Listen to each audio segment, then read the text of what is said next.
चीन का mind game यह है कि भारतीय सैनिकों के मनोबल को पूरी तरीके से तोड़ दिया जाए, लेकिन भारतीय सरकार सर्दी से निपटने के लिए पूरी तरह से मुस्तैद है। सैनिकों के लिए इस पहाड़ी रेगिस्तान में पीने के पानी का पूरा इंतजाम किया जा रहा है। -30 डिग्री के तापमान में भी जवानों के लिए पानी की सप्लाई की व्यवस्था कर ली गई है। इसके साथ साथ हम आपको यह भी बताना चाहते हैं कि इस पूरे इलाके में रसद की भी पूरा इंतजाम करने की कोशिश की जा रही है और रसद पहुंचाया जा रहा है बड़े पैमाने पर। अमित पालित की ये दूसरी रिपोर्ट देखिए।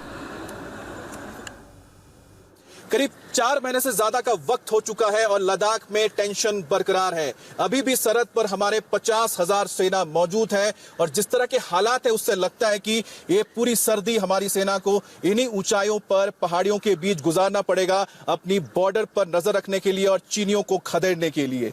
और इंडिया टीवी ने आपको दिखाया था कि सर्दियों में अगर हमारी सेना को इतनी ऊंचाइयों पर ठंड में रहना पड़े तो उनके लिए कपड़े हो, गर्म कपड़े हो, टेंट्स हो, ईंधन हो, खाने पीने का सामान हो, सब कुछ लाया जा चुका है, स्टॉक किया जा चुका है ताकि उन्हें कोई दिक्कत ना हो इन सर्दियों में। लेकिन सबसे जरूरी क्या है इंसान के लिए, वो है ये पानी, क्योंकि पानी ही जीवन है और जीवन अगर आपके पास ना रहे तो आप कैसे लड़ाई करेंगे।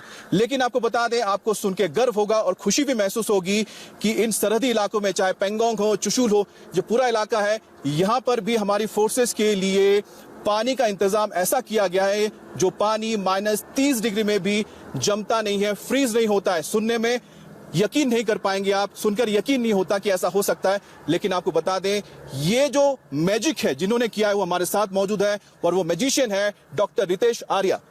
डॉक्टर साहब, आपका बहुत बहुत स्वागत है इंडिया टीवी पर। Thank you. सबसे पहले बताएं कि ये कमाल कैसे कर दिया आपने कि -30 डिग्री में भी पानी फ्रीज नहीं होगा और हमारे जो बॉर्डर पे मौजूद फोर्सेज हैं इसका इस्तेमाल कर पाएंगे। जी, ये सिर्फ बहुत सिंपल था हमारे लिए, क्योंकि हमने सिर्फ ग्राउंड वाटर को टैप किया। आज तक जो भी पहले से प्लानिंग करते थे वो सारे के सारे ये सोचते थे कि सरफेस वाटर को, इंडस रिवर को देखते थे और लेक्स को देखते थे या स्ट्रीम्स को देखते थे। उसके कारण क्या होता था, जितना भी पानी है ये सारे सीजनल फ्लक्चुएशन के साथ जुड़ा हुआ है। अगर गर्मियाँ आएंगी तो यहाँ पे सिल्ट आ जाएगी ग्लेशियल मेल्ट के कारण, और अगर सर्दियाँ आएंगी तो फ्रीजिंग टेम्परेचर जैसे -20 डिग्री, 30 डिग्री, 40 डिग्री की जगह चला जाता है, तो उस जगह क्या होता है, ये सारा जम जाता है। अब उसके कारण क्या होता है, जब हमारे को चाहिए तो ये यूज़ नहीं होता था। हमने सिर्फ ग्राउंड वाटर को एक्सप्लोर किया और उसको टैप किया और वो टेम्परेचर दिया हमने उसको। तो आपका मतलब है कि ये जो सर्दियां आने वाली है, इन सर्दियों में भी हमारी फोर्सेस इस वक्त जो पेंगोंग इलाके में है, पूरा का पूरा जो चुशुल का इलाका है, इन सब इलाकों में वो पानी का इस्तेमाल सर्दियों में भी कर पाएंगे जहां पर -30 डिग्री होगा। ये बिल्कुल पानी फ्रीज नहीं होता जमीन से निकलने के बाद भी? जी बिल्कुल नहीं, ये बिल्कुल फ्रीज नहीं होता, क्योंकि ग्राउंड टेम्परेचर जो है वो हमेशा ज़्यादा रहता है और जो हीट एनर्जी जो है वो ग्राउंड वाटर को जो पेलियो चैनल्स में रन करती है वो कभी भी ऐसा नहीं होने देगी कि उसको जमने देगी पानी को। और होता क्या है कि ये जो आप कह रहे हैं कि अभी से नहीं, ये कई सालों से हमारी फौज तैयारी कर चुकी है इसकी, क्योंकि ये कम से कम 15-20 साल से पहले ही यहाँ पे इन जगहों में जो आपने नाम लिए हैं उसमें पहले ही पानी निकाल चुके हैं। और वो हमारी फौजें वहां पे पहले से ये पानी यूज कर रही हैं, आज तक यूज कर रही हैं। ये ग्राउंड वाटर की खासियत रही है। और दूसरा ये बताइए कि ये तो हो गया इलाका, लेकिन जो सियाचिन जैसे इलाके हैं, आप बता रहे थे कि सियाचिन के इलाके में भी पानी मिल जाता है। जी, सियाचिन में भी जब मेरा सबसे पहला आर्मी के साथ अनुभव रहा था, जो मेरा सबसे पहला वो सियाचिन में ही था। तो हुआ क्या था कि ये जब मैंने पानी के लिए उनसे मांगा कि पानी मेरे को पीना है, तो उन्होंने क्या किया, एक बाउल सा लिया और वो बाहर चला गया बंदा। और जब वापस आया तो बर्फ़ उसमें भरी पड़ी थी और ये उसको केरोसिन हीटर से उसको हीट करने लगा। मैंने देखा, यार ये क्या, मैंने पानी मांगा था, बर्फ़ का क्या कर रहा है ये मेरे लिए, क्योंकि मैं बहुत, ये आप जैसे समझ रहे हो वैसे ही मेरे लिए भी ये बहुत अचंभे वाली बात थी। और जब मैंने देखा तो मैंने उस टाइम ये प्रतिज्ञा कर ली थी कि this is the last time they are going to have water like this.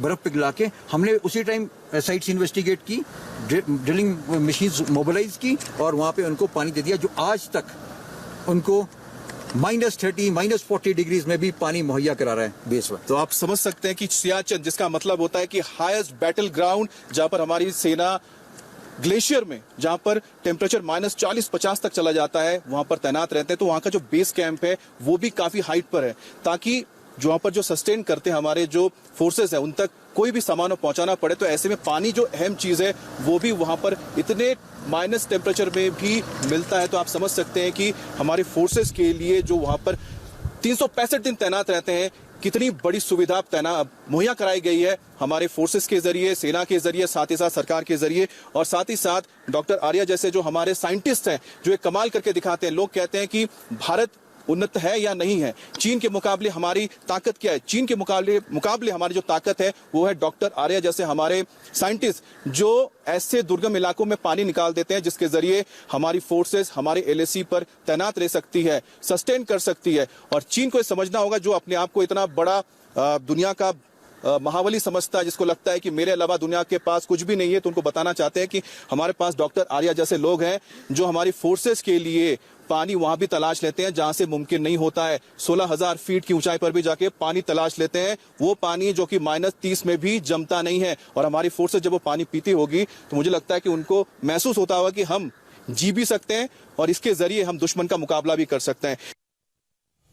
तो देखा आपने किस तरह से भारतीय वैज्ञानिक भारतीय सैनिकों के लिए भी पुरजोर कोशिशें कर रहे हैं कि हम चीन के मुकाबले कहीं भी पिछड़े नहीं बल्कि उससे ऊपर ही रहें। बन रही हमारे साथ एक छोटा सा ब्रेक लेते हैं और ब्रेक के बाद राजनाथ सिंह रक्षा मंत्री राज्यसभा में बयान देने जा रहे हैं, उस पर हमारी नजरें बनी हुई हैं। तुरंत वापस आ रहे हैं। इस कार्यक्रम